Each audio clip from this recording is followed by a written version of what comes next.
Bonjour à tous et à toutes et bienvenue dans cette nouvelle vidéo. Aujourd'hui, il va être question de la Première Guerre mondiale et donc, vous l'aurez compris, entre 1914 et 1918. Pourquoi cette précision cependant ? Eh bien, tout simplement parce que si ce sont les dates aujourd'hui retenues et apprises partout dans le monde, le conflit trouve cependant ses prémices dans les événements de la fin du 19e siècle, du fait de la montée des nationalismes en Europe et des antagonismes qui se sont constitués. Rien ne va plus, par exemple, entre la France et l'Allemagne nouvelle, qui a fait son unité par une guerre contre la France et s'est emparée des territoires d'Alsace et de Moselle en 1871, ce qui nourrit d'intenses velléités de revanche chez les Français. Certains historiens considèrent même que la Grande Guerre débute dès 1912 dans l'Europe des Balkans, où l'Empire ottoman affaibli est la cible des attaques des Serbes, Bulgares, Grecs et Monténégrins, qui s'entredéchirent ensuite en 1913 au sujet des territoires pris. À la veille de 1914, l'Europe est donc déjà traversée par des conflits et face aux tensions, des alliances se sont constituées de part et d'autre afin de se prémunir de toute attaque ennemie. La Triple Alliance, d'un côté, aussi appelée Triplice, qui rassemble en 1914 l'Empire allemand, l'Empire d'Autriche-Hongrie et l'Italie, fait face à la Triple Entente, dont font partie la France, le Royaume-Uni et l'Empire russe. Rappelons également qu'à cette époque, une majeure partie des continents asiatiques et européens sont sous domination coloniale et seuls quelques États tels que le Japon ou l'Éthiopie échappent au contrôle de l'Europe. Face aux tensions multiples, les puissances européennes se lancent dans une course aux armements. La France porte ainsi le service militaire de 2 à 3 ans et l'Allemagne se lance dans un programme de construction navale afin de concurrencer l'Angleterre, maîtresse des mers. Finalement, c'est un événement tragique, mais somme toute de faible importance, qui va mettre le feu à la poudrière des Balkans. Le 28 juin 1914, l'archiduc François Ferdinand, héritier de l'Empire autrichien, est assassiné avec sa femme à Sarajevo, en Bosnie, par un nationaliste serbe. Loin de vouloir désamorcer la situation, l'Autriche y voit une occasion de s'emparer de la Serbie pourtant alliée de la Russie et lui adresse un ultimatum qu'elle sait inacceptable le 23 juillet. Face au refus attendu des Serbes, l'Autriche-Hongrie lui déclare la guerre le 28 juillet. Tout s'enchaîne alors. La Russie décrète la mobilisation générale le 30 juillet 1914, puis en réaction, l'Allemagne lui déclare la guerre le 1er août, avant de se tourner vers la France le même jour. Par le jeu des alliances, l'Angleterre déclare à son tour la guerre à l'Allemagne le 4. Seule l'Italie décide de se déclarer neutre dans le conflit face à l'absence de consultation de ses alliés. Forts de leur préparation, les États européens entendent mettre rapidement fin à la guerre en écrasant leur adversaire via des plans d'attaque soigneusement préparés de part et d'autre. Ainsi, en Allemagne, le plan Schlieffen prévoit d'attaquer la France en passant par la Belgique afin de contourner la ligne Maginot, grande ligne défensive présente côté français sur la frontière avec l'Allemagne.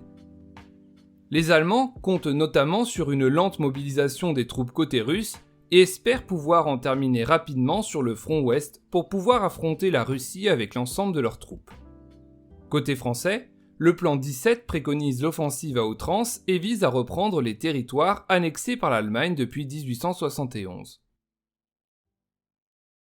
Cependant, malgré les stratégies diverses, aucune victoire décisive n'eut lieu dans cette première année 1914.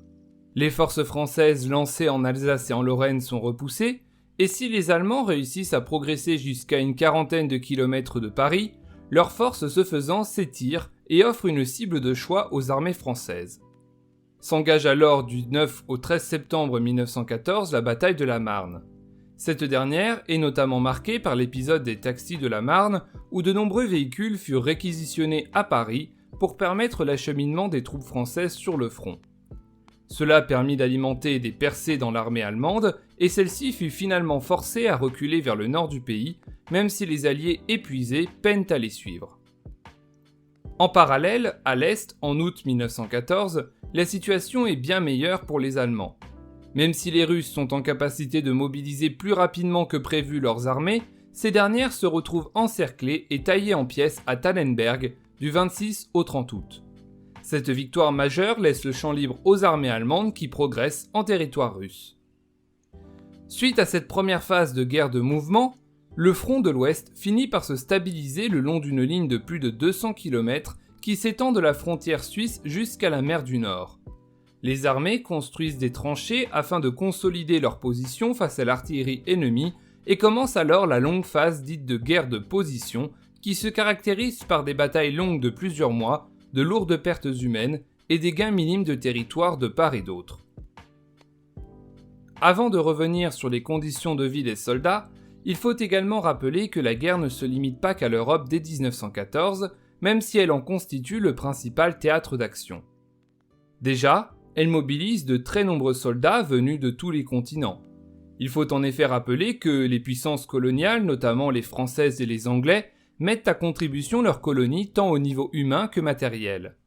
La France engage ainsi plus de 600 000 soldats issus de toutes ces colonies tout au long du conflit.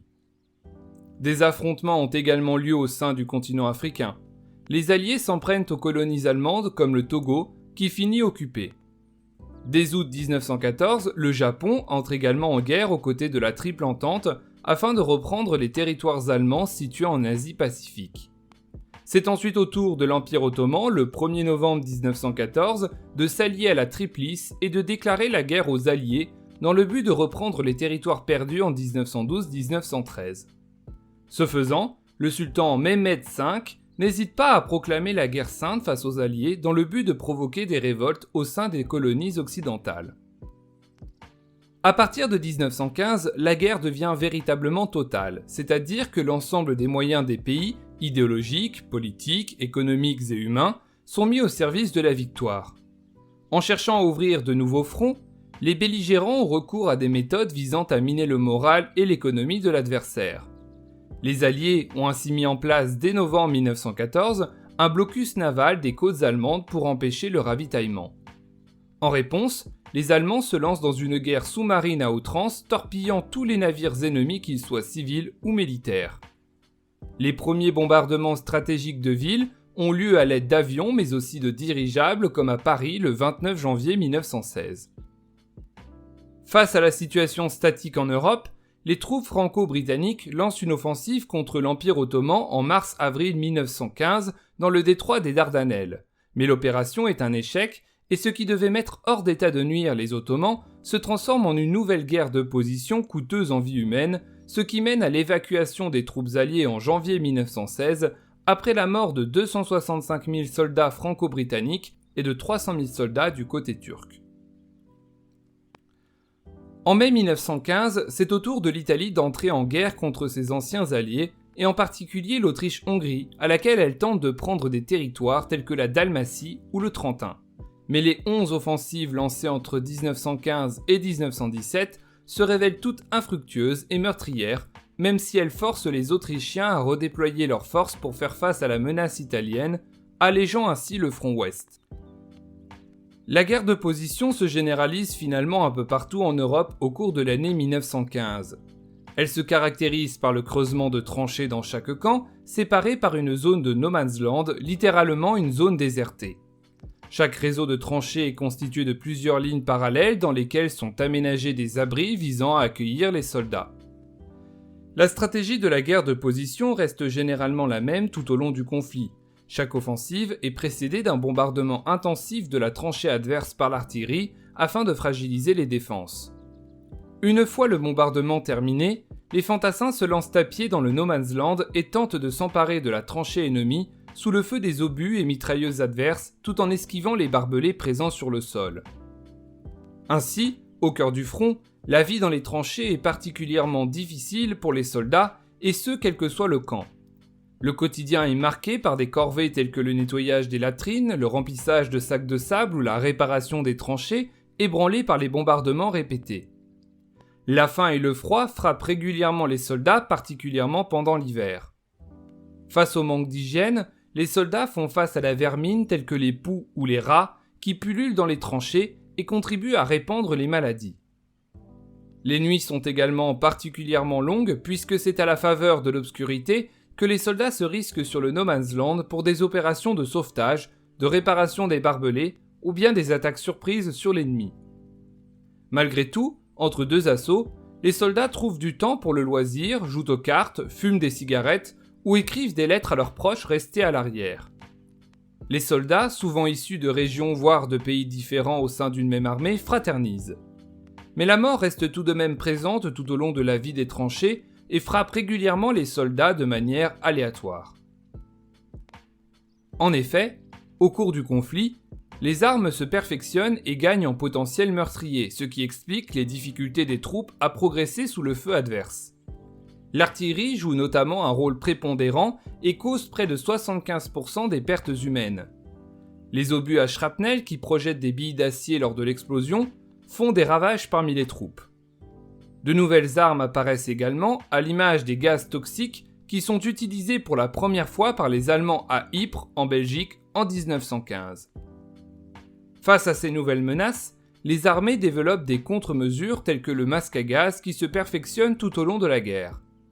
Les casques en acier viennent remplacer les simples calottes en tissu et les Français troquent leur uniforme bleu et rouge très visible pour un modèle plus sobre afin de mieux se camoufler dans les tranchées. Si des offensives sont menées sur le front ouest entre février et septembre 1915 en Artois et en Champagne par les armées alliées, elles se soldent à nouveau par des échecs meurtriers avec la perte de plus de 392 000 soldats français. Cependant, de part et d'autre, aucun succès décisif n'est obtenu et le conflit s'enlise. Par la suite, le 21 février 1916, les Allemands se lancent à l'assaut de Verdun et les Alliés répondent par l'offensive de la Somme le 1er juillet. Ces deux batailles, les plus importantes de toute la guerre, durent plusieurs mois malgré l'investissement massif tant humain que matériel. 300 000 soldats français perdent la vie entre février et décembre 1916, tandis que plus d'1 million de combattants, toutes armées confondues, sont blessés, tués ou portés disparus dans la Somme entre juillet et novembre 1916. Ces pertes immenses et le sentiment de sacrifice inutile conduisent aux premières mutineries dans les armées russes et françaises. Pour mater les mutins, le commandement militaire, sous la domination de Pétain, procède à des conseils de guerre qui condamnent à mort 554 soldats, même si seuls 49 furent exécutés. L'année 1917 marque cependant un tournant dans la guerre. Pour briser le blocus naval anglais qui met à mal leur économie, les Allemands intensifient encore la guerre sous-marine en coulant tous les navires ravitaillant les Alliés, et ce sans avertissement. Les États-Unis, face à cette situation qui heurte leurs intérêts économiques, décident enfin d'entrer dans le conflit aux côtés des Alliés le 6 avril 1917. Cependant, ne disposant pas d'armées professionnelles, les Américains doivent former leurs troupes et les premiers soldats ne sont envoyés sur le front qu'en avril 1918. Dans le même temps, la situation sur le front Est est critique pour la Russie. Face aux pénuries causées par la guerre, la population ouvrière se révolte et force le tsar Nicolas II à abdiquer le 15 mars 1917. Le gouvernement provisoire décide cependant de poursuivre la guerre aux côtés de l'Entente, ce qui mécontente le peuple, notamment les partisans des communistes menés par Lénine, appelés bolcheviks. Face aux échecs militaires, les bolcheviks attaquent le palais du gouvernement provisoire du 25 au 26 octobre 1917 et tentent d'instaurer une dictature communiste. S'ensuit une guerre civile remportée par les communistes qui entament des pourparlers de paix avec la Triplice. Ces derniers aboutissent à la signature de l'armistice en décembre 1917, puis au traité de Brest-Litovsk signé le 3 mars 1918 qui officialise la défaite russe et le retrait de cette dernière du conflit. Cette situation inespérée permet à la Triplice de transférer les troupes du front Est à l'Ouest, même si une partie doit rester veillée sur les territoires pris à la Russie. Forts de leur supériorité numérique temporaire et peu désireux d'attendre la montée en puissance des États-Unis, les Allemands, menés par le général Ludendorff, déclenchent une offensive sur la Somme le 21 mars 1918, suivie en juillet d'autres attaques dans la Champagne, l'Aisne ou les Flandres. Si l'armée allemande progresse et menace Amiens et Paris, elle ne parvient pas à remporter de succès décisif du fait de son étirement et de son manque de logistique. Les Alliés répondent par une nouvelle bataille dans la Marne en juillet 1918 et l'emploi d'armes modernes à l'image de chars légers tels que le Renault FT-17 qui, en grand nombre, jouent un rôle décisif dans les affrontements. Les Allemands battent en retraite et convaincus de leur défaite inéluctable face à l'avancée des Alliés et au soutien grandissant des États-Unis, demande l'armistice qui est signé le 11 novembre 1918. Après l'Allemagne, c'est au tour des Austro-Hongrois, Bulgares et Ottomans de signer des armistices avec l'Entente et ses alliés en octobre et en novembre 1918. La Grande Guerre se solde par le plus lourd bilan humain jamais enregistré lors d'un conflit jusqu'alors. Près de 10 millions de personnes ont perdu la vie sur les 74 millions d'hommes mobilisés. La France, l'Allemagne, l'Autriche-Hongrie et la Russie sont parmi les plus touchés. Avec 1,5 million de morts, la France subit de plein fouet un déficit des naissances, ce qui fit de la France le pays le plus âgé au monde en 1939, du fait de la mort de nombreux jeunes hommes pendant le conflit. Sur le plan économique, l'Europe est ruinée. Les dépenses totales, toutes armées confondues, s'élèvent à plus de 186 milliards de dollars et l'ensemble des belligérants est désormais endetté. Seuls les États-Unis sortent finalement vainqueurs du conflit. Leur territoire a été en effet épargné de tout combat et ils sont désormais les créanciers de l'Europe. Le coût économique de la guerre est également alourdi par les destructions causées par les bombardements massifs des villes, mais aussi des campagnes. Des millions d'hectares de terre sont désormais inexploitables dans le nord et l'est de la France, et plus d'un siècle plus tard, certains espaces demeurent encore physiquement marqués par la guerre. Il n'est d'ailleurs pas si rare de trouver encore aujourd'hui des obus non éclatés dans les zones du conflit. Au total, les coûts de reconstruction et de réparation viennent ajouter 34 milliards de francs or, soit près de 300 milliards d'euros actuels pour comparaison, à la dette française. La Russie, ravagée par la guerre mondiale puis civile jusqu'en 1921, entre dans une période difficile marquée par la famine qui fait des millions de victimes supplémentaires. Pour conclure, la Grande Guerre constitue une guerre atypique par sa violence et les destructions engendrées jusqu'alors inégalées. Les 4 années de conflit causées par l'affrontement des nationalismes européens sont marquées par des phases de guerre de mouvement puis de position qui se révèlent aussi meurtrières que peu efficaces du fait des progrès considérables de l'armement. Finalement, le retour à la guerre de mouvement et la victoire finale des Alliés face à la Triple Alliance laissent l'Europe exsangue et ruinée, laissant le champ libre à la puissance états-unienne en pleine croissance. Dans la prochaine vidéo, nous aborderons la façon dont les populations civiles ont été impactées par le conflit, que ce soit au niveau de la vie quotidienne marquée par les restrictions, mais aussi par l'occupation militaire, les violences et parfois les massacres à l'image du génocide arménien. Je vous remercie d'avoir suivi cette vidéo jusqu'ici et vous dis à très bientôt.